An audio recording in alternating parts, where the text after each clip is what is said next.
爱宝的不想见你。爱宝的母亲去世了，爱宝应该知道。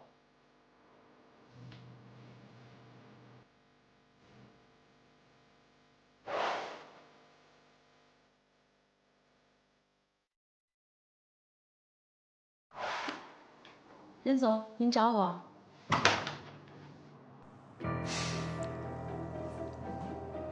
我要取一笔钱，你去准备一下，不能声张。好，那我这就去准备。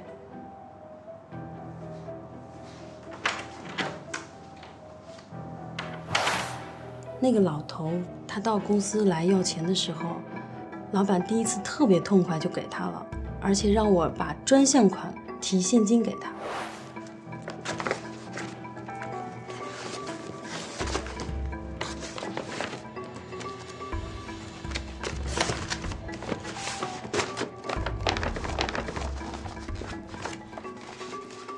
但是没过多久，那老头又来了，还要那么多钱。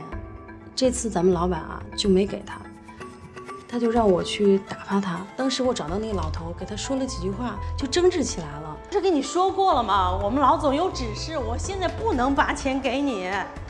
不是说好了吗？那怎么又反悔呀？那老头啊，跳楼之前来财务部找过高洁，神神秘秘的，没几个人看见。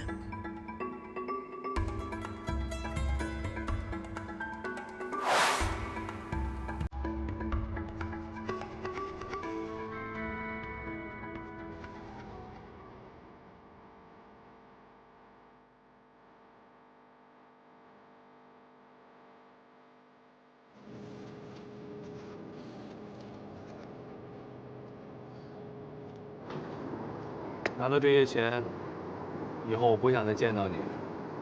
放心，在这些钱没花完之前，我不会找你麻烦的。